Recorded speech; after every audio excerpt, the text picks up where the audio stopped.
Today we sit down with mithR, coach of the North CSGO team with a long history of teaching CSGO schools throughout Denmark. We wanted to find out exactly what his role was and what makes a good coach.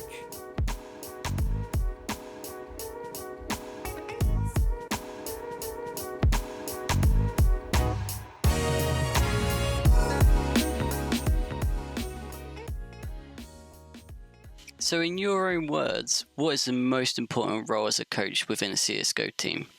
The most important role that I have within the team is to create an environment where everybody feels safe and where everybody dares to do mistakes as well, because it's through our mistakes that we improve.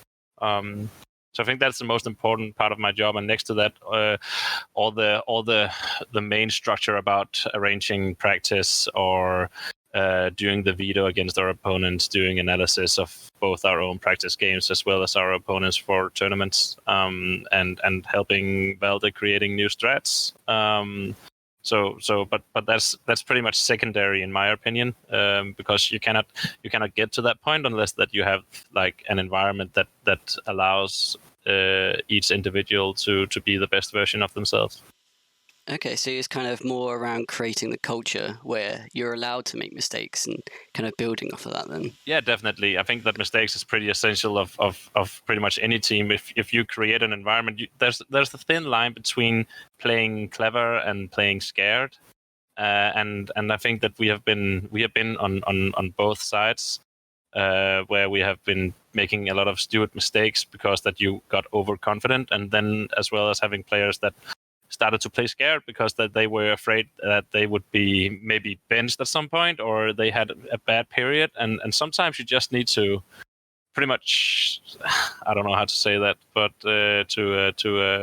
just to show your opponent who's the boss, right? Just to take the fight against them and not really care about if you win or lose that fight, because as long as you believe in yourself when you're going into a fight or going into a duel against an opponent, then you're most likely going to win. But then again, you can quickly get overconfident and take some stupid peeks or something else. So that's a thin line between the two. So you're kind of riding that line between aggression and recklessness, yeah? Okay, so obviously Valve introduced a few rules which limited the coach's role within the CSGO teams. How do you utilize your time in say, a tactical timeout with your team and the small amount of input, and how much input do you actually have during that time? I guess that's where my notepad comes into play, because I take a lot of notes during the games, and the reason for that is that I need to prepare those 30 seconds that I have during those timeouts. With that said, I think that the coach's role during live games is really limited. So I think that the place that I win the games is not during live games. It's during practice, because that's when I have a say. I can prepare. I can tell the guys which strategies that we need to focus on and what kind of play that we need to be doing against our opponent, because that I've been doing the analysis a few days before we have the live game. But I think that during those live games that you really need to prepare what you're going to say for those 30 seconds, as well as having the understanding that you have 4 timeouts during a game. So you cannot just say everything at once, because it's going to be overwhelming for the players and they need to remember it. So I think that you need to be specific and you need to be like really accurate about the things that you want them to remember and that you want them to adjust. So kind of without giving away any of your secrets or your kind of techniques, what kind of things do you usually say to your players? Is it mostly specific minutiae where you've noticed a few things, or is it more kind of overhaul kind of planning? I think that it can be both. It's really rare that I tell my players what they shouldn't be doing, but I'm more focusing on everything that we're doing right. So a lot of the times that you can actually do it as, let's say, a default strat, for example. So you spread out across the map, you get the map control that you want, and you use that information to decide whether you're going towards A or B, right? So the default itself could be rather successful, and you're going to get all the map control that you want, but it's the execute, going to one of the bomb sites that's going to be the problem. So I think that in times like that, it's really important to remember that the default itself is not really an issue, but it's only the execute that you need to adjust. But it's easy to forget for the players as soon as that you see that you are losing the rounds, and then you're going to do something completely different. So you could like either rush B, or you can go straight into an execute instead of playing the default first. So I think a lot of the times what I try to focus on during those timeouts is pretty much to focus on the things that we're doing right and everything that is actually working for us, despite that we might be behind 7-0 or something else. So I think that automatically by focusing on the things that you're good at makes you do less of the things that you're bad at. So essentially, you're kind of reinforcing the positive behaviors of your players and encouraging them. Yeah. Okay. Cool. So in terms of top tier teams, do you think that having a coach is almost a necessity now for teams aiming for the upper echelons of the CSGO world? If you're aiming for the top tier, yes, I would say that it's necessary to have a coach, because he's going to take so much pressure off the team. I mean, just the things that with like scheduling practice against opponents for the next 2 weeks up to the major has been like a real big headache of mine, and I cannot even imagine if one of the players had to do that. So we tend to like plan at least a week ahead for all the practice matches that we're playing. And I think that there's a lot of different things that a coach is doing that would be beneficial for any team aiming to become top tier. And that could be evaluation as well as like analyzing your opponents both in game but also just the veto. But with all that said, is it necessary to have a coach in order to play Counter-Strike on a decent level? No, not necessarily. You can see a lot of teams who doesn't have a coach and that can still play on a decent level. But I think that if you're aiming for becoming like one of the best 10 teams in the world, or I think that you're going to see like made in Brazil, for example, mithR is pretty much just a temporary play now, since Zeus is standing in instead of coldzera and waiting to get another player after the major. So I think they're going to have a hard time developing, but right now it's I think they're just trying to hold on until after the major and do it as good as they can. So I don't think they're going to develop as much as individuals or team-wise. They're probably not going to work with a lot of new strategies as well. But yeah, I think that you definitely need a coach if you're aiming for the top tier. So you mentioned your collaborative work with Valde, obviously the IGL of North. Do you think there's a lot of collaborative work between other coaches and IGLs of the other teams?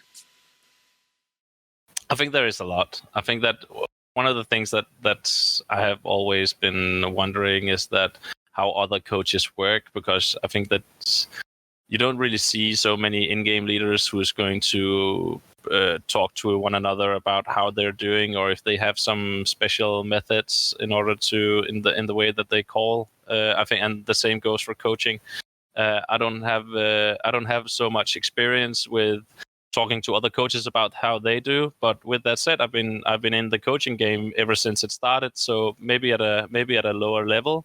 But I've been working with everything from students to low-tier Counter-Strike below the top 40, and now I've also been working in the top 10. And the thing that goes for me is that I can see there's a lot of the things that is pretty much the same the way that I coach, both on the schools that I used to work at, but as well as in North actually. So yeah. Okay, cool. So I'm going to kind of switch it up a little bit here, but you've mentioned your previous work, obviously coaching at schools and with lower tier teams. But in your experience, what has been the best kind of way to bring a team together to kind of create that cohesive unit and make them work together? I think that one of the things that we try to focus on a lot is to have principles of play. So we have like certain ways that we want to react on different kind of maps depending on what kind of scenario that we're in. Especially on the CT sides, you see that a lot of teams, as soon as they lose a man and the opponent have the upper hand during a round, that they would tend to push aggressive. We have made some certain rules on the different kind of maps. Depending on what kind of tactic that we're doing, if we are going to reduce the map control, if we're going to be aggressive, if we're going to play defensive. And I think that having that common understanding on how to act or how to react in different kind of scenarios really brings a team together. That as well as having a talk about how are you going to help one another during the games. What kind of initiatives are we wanting the players to take? Do we want them to focus a lot more on flashing for one another? Do we want them to die for one another, like doing a bait or something else? So that would what you could call having those kind of agreements in game and getting on the same page like that is really going to take you a long way. Then you also have like different kind of team building methods outside of the game, and I think that goes for pretty much any workplace that you're going to be at. As soon as you can work together outside of the game, then you can work together inside of the game. But I think that there's been a misunderstanding about the team building things in CSGO teams, pretty much because I mean I've also tried to have students who has been or players who has been like falling backwards with their eyes closed and then depending on their teammates to catch them, right? And I just don't see how that makes you better at flashing for one another. So I think that you need to make like in-game team building exercises, and then you need to evaluate them in a specific way and discuss them outside of the game, where you sit across the table and look your teammates in the eye. And then you need to do something socially together. So I think there's the balance between having like certain methods that you do in practice during on an in-game server, as well as doing just some social things outside of the game. And I think one of the things that we do a lot is that we go out to a restaurant after we've been practicing, or we go to the gym together. We do a lot of things together outside of the game, and of course, traveling as much as we do, we also spend a lot of time together. So automatically we make things work. Okay, so obviously spending a lot of time together, if you have these kind of critical analysis conversations, can make things a little bit awkward. So what's the best way that you found to approach players? Is it more individualistic, or is it you bring everyone together as one so you can all discuss it out in the open, or what's the best way that you found? It can be both, pretty much. Right now, we're talking to we're having someone from the outside who's coming in, and she's helping us with discussing the things that can be hard. Because when you're doing evaluation of a lost game, especially when if you've gotten like really beat up, like we got against Crazy at the minor or against Fnatic, then it can be really rough to sit at that evaluation, and it can be really rough to be like efficient with the way that you evaluate those games. And it can be really hard because that you have some frustrations against one another, or you can just be really frustrated with your loss. So I think that a lot of it has to do about timing. So I think that we don't normally do the evaluation right after the game. Because everyone is clearly pretty frustrated at that point. So you really need to be having the right timing with. If you have the time to do it the day afterwards, then I would prefer that. But if you have a game that day as well, the tournaments, then you just need to talk about the specifics. So I think that we're trying to work on right now how that we can mention kind of things during the evaluation, especially if we have something for each individual, without the person who's getting told something that he would feel like he's getting attacked, you know? Yeah. And that can be really hard. So right now we're working on the way that we communicate during those evaluations, because that we need to constantly work on being the most efficient when it comes to evaluating our lost games, because we know that that's where we can learn the most, but it can also be the hardest thing to discuss, especially when you have a lot of frustrations. So I think that a lot of it has to do about timings, and then sometimes you just need to accept that, okay, today we had a bad game, back on the horse, and we have another one tomorrow, and we're just gonna do better. So sometimes you just need to accept that you played poorly, and you just need to do better for the next game, without creating too much of a scene around it, and yeah. Okay. So would you say that that's probably one of the biggest challenges in terms of coaching is kind of that conflict resolution or being able to communicate better between the team? Yeah, definitely. Yeah. I think that's been the biggest issue in any team that I have ever coached, or with anyone that I have ever worked with, and especially in esports when you don't have like the body language to determine. I think that a lot of people underestimate how much the body language has to do in our daily communication with one another, and especially when we're playing from home or we're doing the evaluation on TeamSpeak, then you only have like the voice and your choice of words that can to express yourself and your opinion. And sometimes that makes that things like irony or sarcasm becomes like even harder to like read, because you don't have the body language to read as well when it comes to communicating, and that just has a lot of things to say. I think it's around 70% or something that of our daily communication has to do with the body language, and we just don't have that luxury when we're playing those games, because you're looking into your own monitor, and when we're playing from home, then we don't have the opportunity to look at each other when we're talking. Okay, so do you prefer to coach when you've got all the players in one kind of area, or essentially in your offices in Copenhagen? Yeah, I would prefer that, but at the same time, we need to find the balance between, because when you travel as much as we do, you're going to have players who constantly works with their own motivation, because it's so hard and you're pretty much never home. So, for example, now we've had 3 weeks at home. One of the weeks that they had it off, and then we've had 2 weeks of practice up for the major. But again, that's only 3 weeks that you've had at home. Before that, we only had a week. Before that, we had 2 weeks. When we come home from the major, let's say that we go the entire way, then we're going to have 4 days at home before we travel to Malmö for the DreamHack Masters event. And after that one, we have another 2 weeks before we travel to Star Series for the next Star Series event. And I think that one of the things that you need to realize is that when you travel as much as we do, you pretty much never have any time at home. So the time when you don't travel and you have to practice at home, if you have to meet up at the office every day, that can be really rough, because that you just feel like that you're constantly at work and that you're never home. Even when you're home, you're not even at home.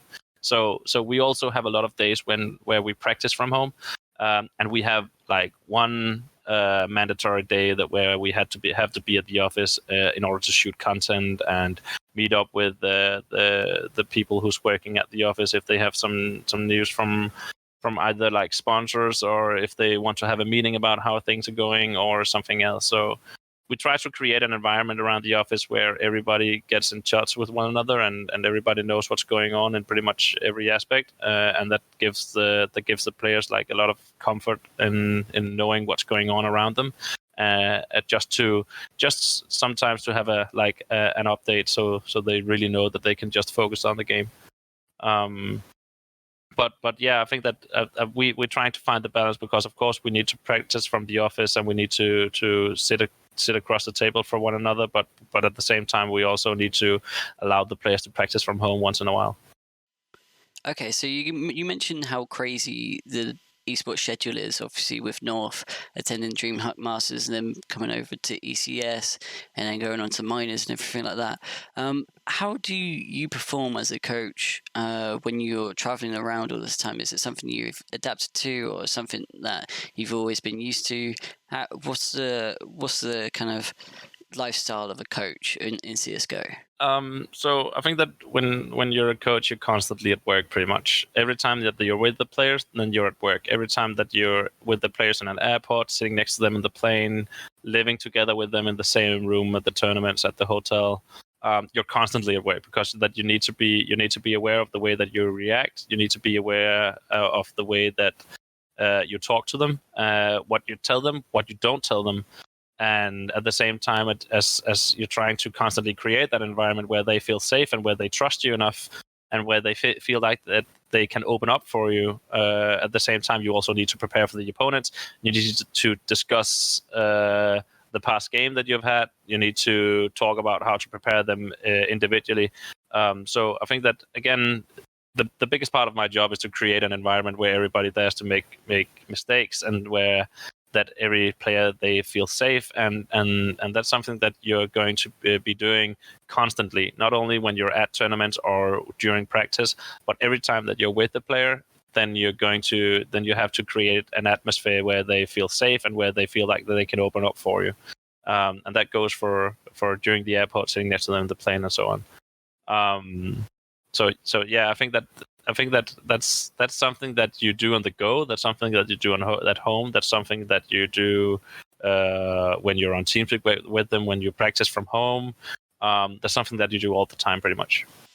Okay, and so is that something that you've kind of a technique that you brought from teaching CSGO in schools, or was that something you developed within the actual pro scene? I don't know where I got it from, but I think that it's just something that I believe in, and something that I've always believed in. That before you coach players, you coach people, and you need to have humans on your team before that you can start develop them into becoming players, right? And if you constantly just meet them with demands or want them to practice harder and put more hours into the game, and you never pretty much acknowledge their effort or the way that they work or their good performances, then you're constantly just going to demotivate them, and they're going to burn out at some point. So you constantly need to acknowledge them for what they're doing, or the good things that they're doing, big things as well as small things, in order to constantly keep them motivated to play the game. With that said, you also need some kind of discipline, of course, because being a professional on this level just have a lot of demands. But I think that they need a coach with them that believes in them as humans before he believes in them as players, pretty much. Of course, I need to believe in both, but I think it's about, like, yeah, as I said, create that safe environment for them.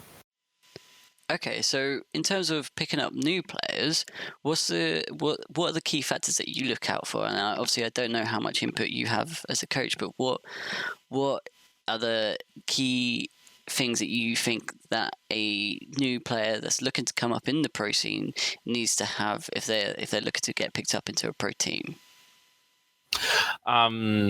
So I think that one of the things that needs to be said here is that, yeah, I have the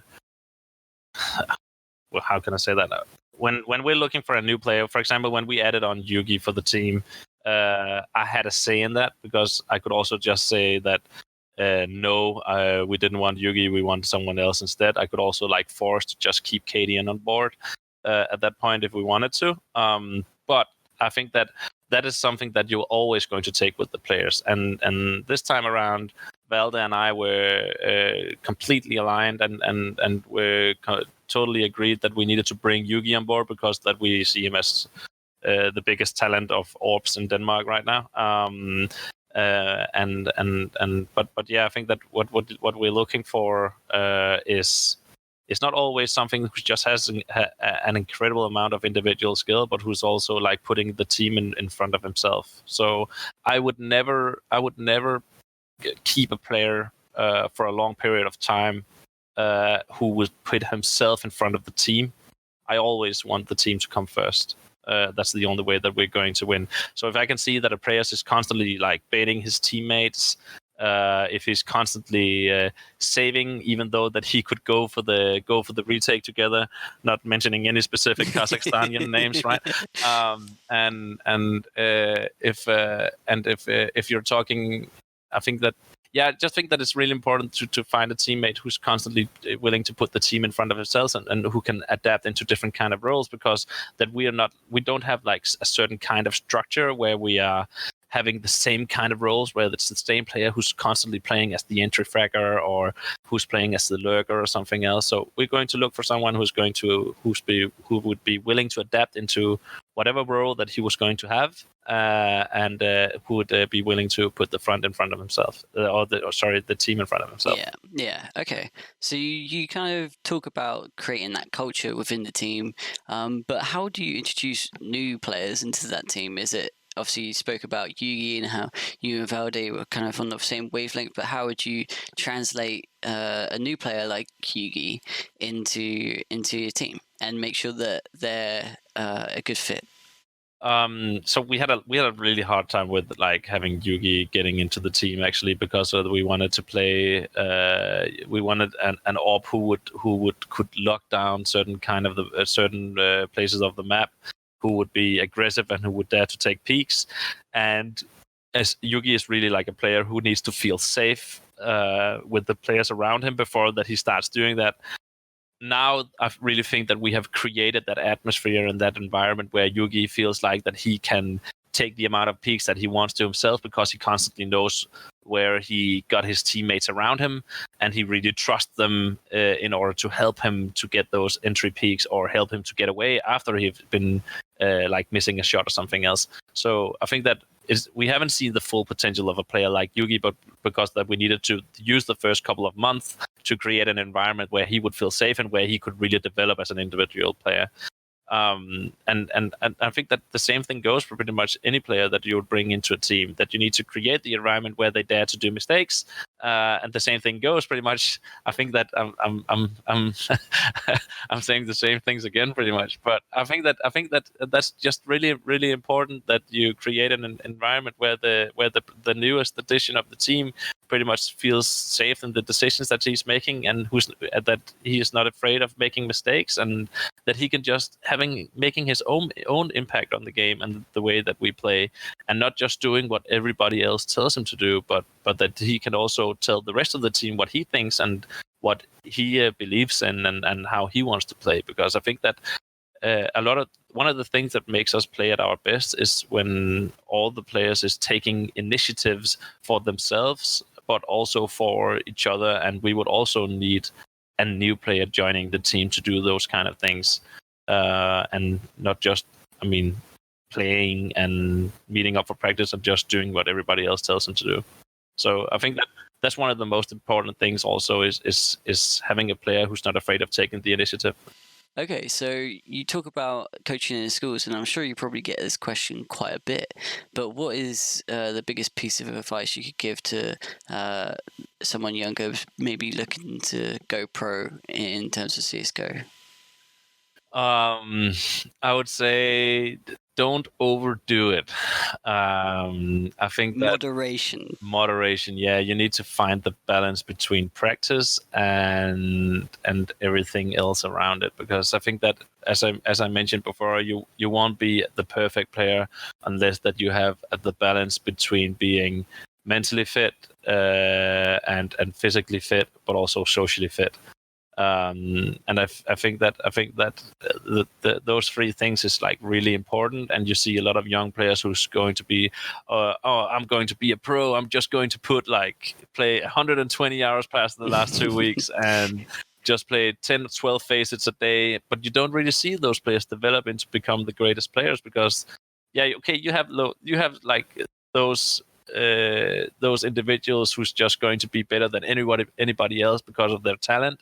You see players like Saivu or Simple or whatever, but you really need to understand that if you're not mentally fit, if you're not physically fit, and if you're not socially fit, if you don't take care of friends and family, if you don't go to the gym once in a while, go for a run, if you don't like keep up at school, for example, and you just want to play games all day, then you're not going to become the greatest player of all time. It's just not going to happen.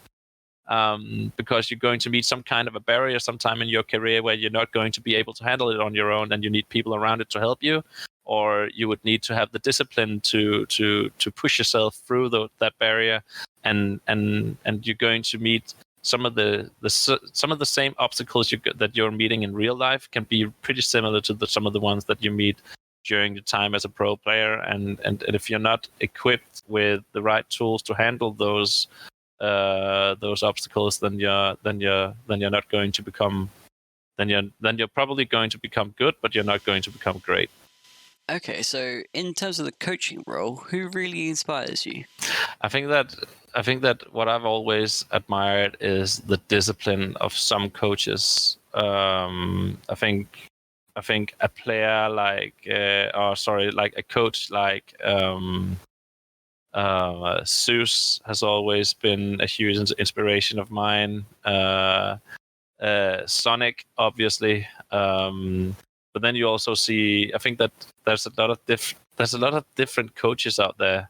I think that Peacemaker has also been an inspiration of mine because of the work ethic that he's had, and you can really feel that the discipline that he's having has really been outstanding, because that you would see him. I can't remember what tournament it was, but you would see him like preparing for the next game, and he would sit up all night just doing the veto, or doing the analyzing your opponent, so he could be really prepared, and the players could be really prepared.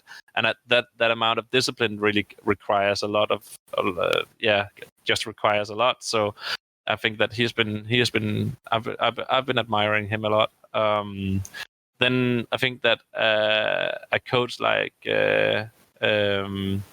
Regin from mithR's, he believes a lot in discipline, but I think that him and I, we are not that alike. I think that we are pretty different in the way that we coach. But then again, it's really hard to admire anyone in the coaching game, or because that I don't think that a lot of coaches know that much about one another. I mean, one of the only coaches that I've actually talked to has been Sonic from Astralis, and the way that he does things, and I think that some of his thoughts were a lot similar to some of the thoughts that I was having. But yeah, I think that I once saw a documentary about Zeus and how he led Team Liquid at that point, and that was really motivating, because that you could really feel that he wasn't afraid to say what he really meant, and he would take pretty much any frustration that were during those kind of evaluation after a lost game, and he would just take it out on the players, and he would just, I mean, in a constructive way, in a good way, right? So I think that was really motivating for me to see, because I think that's one of my weakest point, is that sometimes I can be a little hesitant, or I cannot always control my emotions. So I get really happy when we win. I also get really frustrated when we lose. I always remember to keep professional, and the timing needs to be right when you're doing the evaluation. But in between maps and so on, it can be really frustrating sometimes. Okay, cool. So in terms of, you mentioned a few coaching styles there. You mentioned Sonic. You also look at the minor, the INTZ coach of poker, and you look at like their hype and kind of their hype man style of coaching. I kind of just want to get your opinion on whether it's supposed to be antagonistic towards the other team, and if so, does that work? Does it get into the other team's head? I don't know. I think it's more like to create like a really like a positive atmosphere around your own team when you're playing. That needs to be done, and you need to be good at focusing on just creating the hype around your own team. I always had a rule about hyping, that you need to pretty much bring your own team up, but never bring the other team down, if you know what I mean. So you shouldn't. I remember watching the Brazilians at the minor, how they were yelling at one another, and they really took it to the next level. I don't think that you would ever see us be like that. But sometimes, of course, in esports, and especially in CSGO, you would see that there would be some kind of yelling across the room to the other team. Yeah, we do that sometimes, but we don't do it. We don't overdo it. Okay, and so finally, what I just want to grab your opinion on real quick is kind of player turned coaches. Essentially, the older guard of kind of CSGO pros. What do you think the likelihood of them kind of taking the almost logical next step into coaching and taking up that kind of role within teams?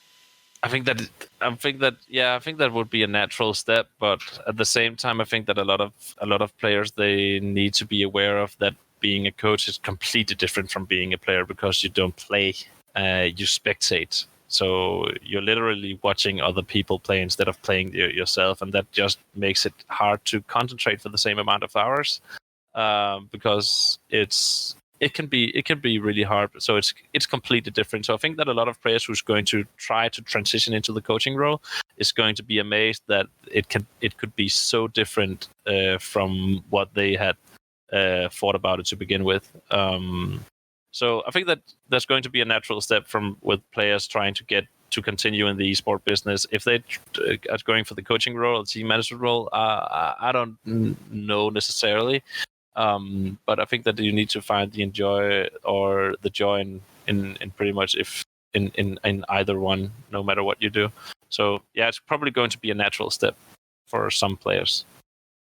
Do you think that they'll kind of get a little bit more frustrated than say like a traditional coach who's only ever coached, because obviously they can't just jump on the server and play? Yeah, I think that it can be a little bit of both. I think that sometimes you just see a lot more you have a complete overview of everything around the team, but the small individual details that everyone is doing right, like if they forgot to say something during a specific round, or if they didn't peak at the right timing or something else, then it can be a lot harder to see. But you have like a general overview of what everybody is doing because you can see the entire map. So it can be a lot harder to see those small details. I don't think that the frustrations. What I try to do pretty much around those frustrations, if I see anyone missing the timing or missing their shot or forgetting to give info or something else, then I always try to stay professional and just to be curious about it and ask the players, hey, what's going wrong, or how are you feeling, or something else, so they can like put their own words on about what's going wrong, instead of me constantly giving them a conclusion about what is going wrong. So they need to develop themselves, but I need to give them the tools to do so.